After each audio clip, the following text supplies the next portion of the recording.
అందరికీ నమస్కారం. ముందుగా ఓం నమః శివాయ అని కామెంట్ పెట్టి లైక్ చేసి మా ఛానల్ని సబ్స్క్రైబ్ చేసి సపోర్ట్ చేయండి ఫ్రెండ్స్. కార్తీక మాసానికి ఉసిరి చెట్టు, ఉసిరికాయకు ఉన్న సంబంధం అంతా ఇంతా కాదు. అలాగే కార్తీక పౌర్ణమి రోజు ముఖ్యంగా ఉసిరికాయలో దీపాన్ని వెలిగిస్తే సకల శుభాలు చేకూరుతాయి. ఉసిరి చెట్టు సాక్షాత్తు ఈశ్వర స్వరూపంగా భావిస్తారు.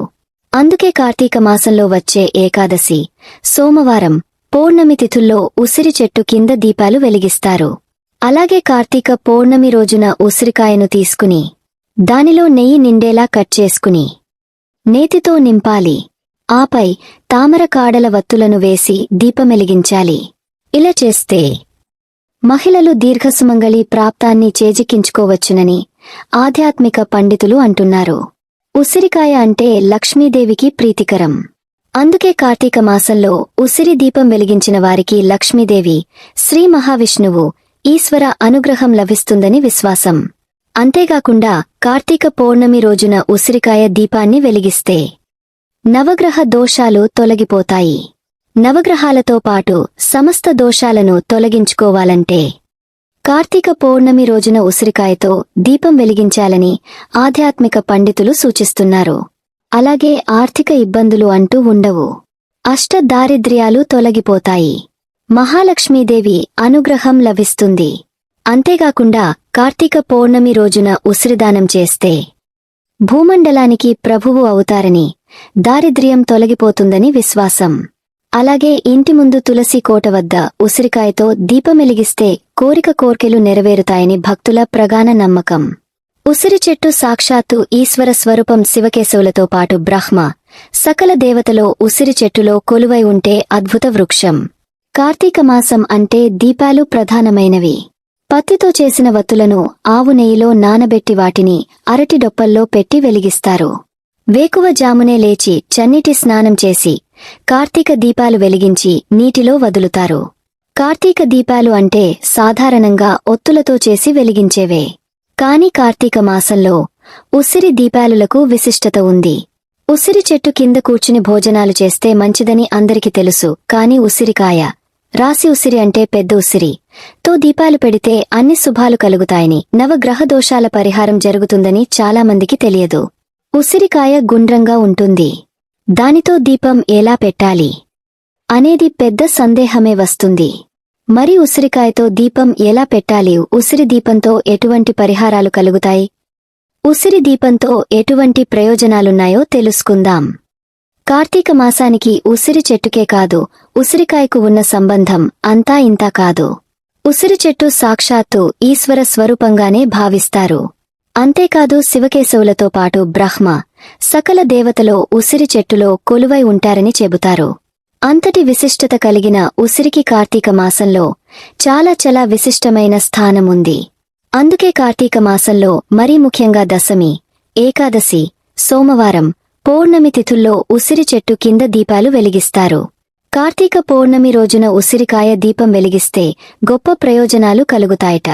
కార్తీక పౌర్ణమి రోజున ఉసిరికాయను తీసుకుని దాని మధ్యలో గుండ్రంగా కట్ చేస్తే దీపంలో తయారవుతుంది. ఆ బెజ్జంలో నెయ్యి నింపి దాంట్లో తామర కాడల వత్తులను వేసి దీపం వెలిగించాలి. ఇలా ఉసిరి దీపం వెలిగిస్తే శ్రీ మహావిష్ణువు, లక్ష్మీదేవి సంతోషిస్తారు. సకల ఐశ్వర్యాలతో పాటు మహిళలు సుమంగళిగా మరణిస్తారని అంటారు. ఉసిరికాయ అంటే లక్ష్మీదేవికి ప్రీతికరం. అందుకే కార్తీక మాసంలో ఉసిరి దీపం వెలిగించిన వారికి లక్ష్మీదేవి, శ్రీ మహావిష్ణువు, ఈశ్వర అనుగ్రహం లభిస్తుందంటారు. కార్తీక పౌర్ణమి రోజున ఉసిరికాయ దీపాన్ని వెలిగిస్తే నవగ్రహ దోషాలతో పాటు సకల దోషాలు తొలగిపోతాయని, ఇంటికి నరదిష్టి తొలగిపోతుందని పండితులు చెబుతున్నారు. కార్తీక మాసంలో ఉసిరి చెట్టు కింద భోజనాలు ఎందుకు చేస్తారు? దీని వెనుకున్న శాస్త్రం ఏంటి? సైన్స్ పరంగా ఎటువంటి కారణాలున్నాయి? బ్రహ్మ, విష్ణు, మహేశ్వర రూపాలు కొలువైన ఈ వృక్షంలో ఉండే విశిష్టతలేంటి? కార్తీక మాసం అంటే కార్తీక దీపాలు, వనభోజనాలు గుర్తుకొస్తాయి. వనభోజనాలు అంటే ఉసిరి చెట్టే గుర్తుకొస్తుంది.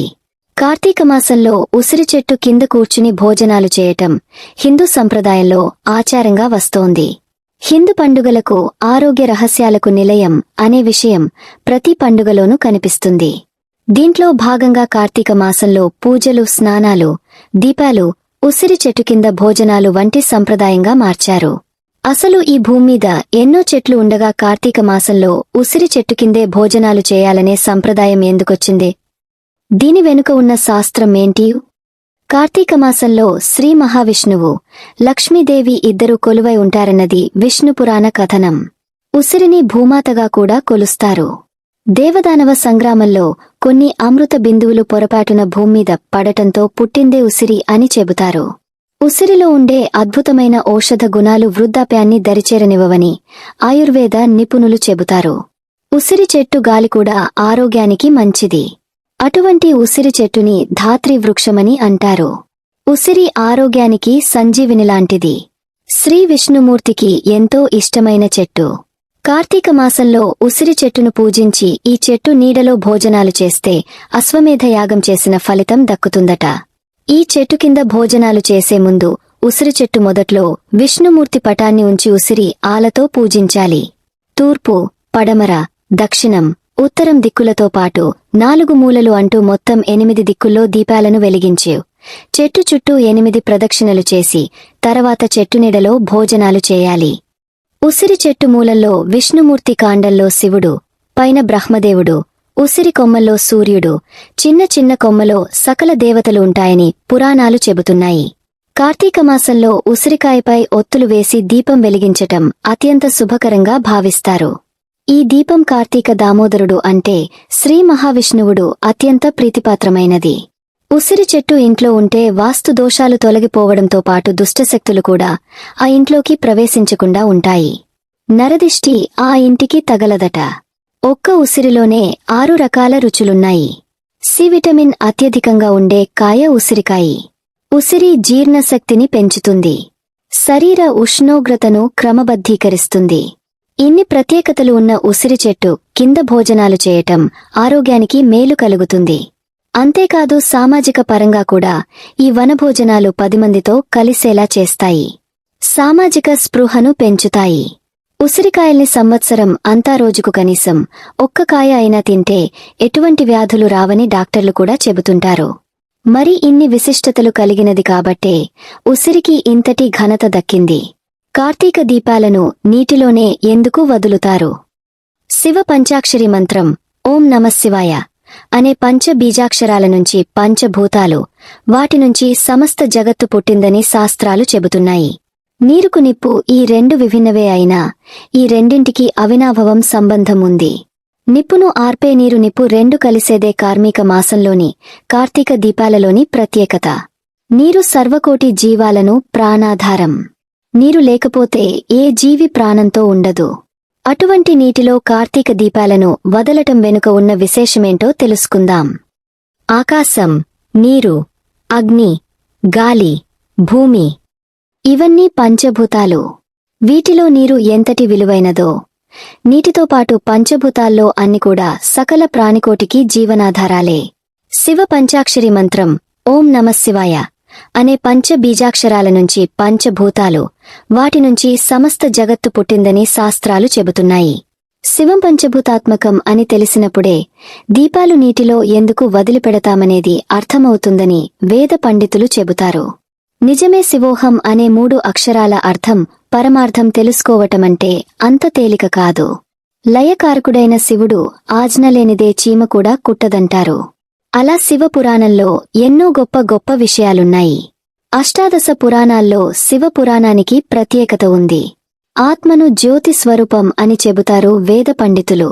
ప్రతి మనిషిలోనూ ఆత్మ ఉంటుంది. ఆ ఆత్మ జ్యోతి స్వరూపంగా మారి భగవంతుడిని చేరుతుందంటారు. దానినే మరణం అని అంటారు. శరీరం నుంచి ఆత్మ వేరుపడితే జరిగేది మరణమే. శరీరానికి మరణం ఉంటుందిగాని ఆత్మకు మరణం ఉండదంటారు. ఆత్మ జ్యోతి స్వరూపమంటే దీపాన్ని పంచభూతాల్లో వదలటమే ఈ కార్తీక మాసంలోని విశిష్టత.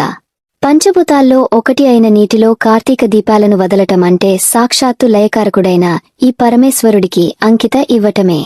ఈశ్వరుడికి జ్యోతి అంటే చాలా ఇష్టం.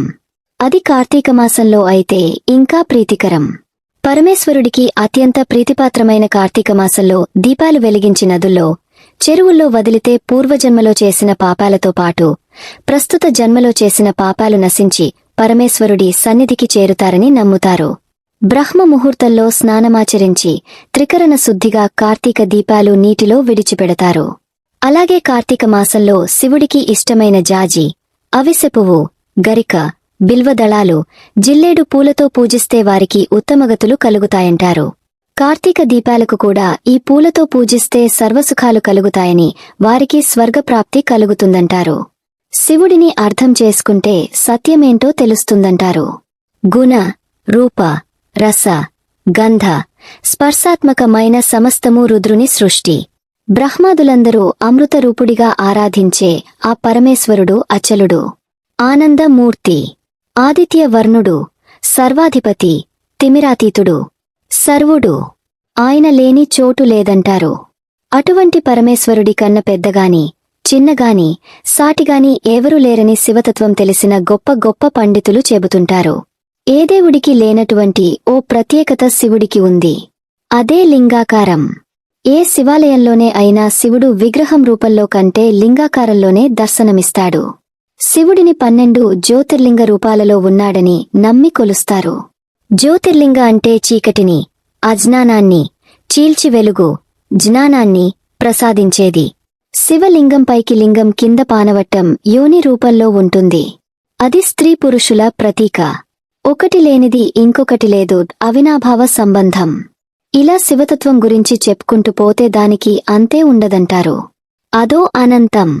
మీకు ఈ వీడియో నచ్చితే తప్పకుండా లైక్ చేసి షేర్ చేయండి. మరిన్ని మంచి వీడియోస్ కోసం మా ఛానల్ని సబ్స్క్రైబ్ చేయండి. ధన్యవాదాలు.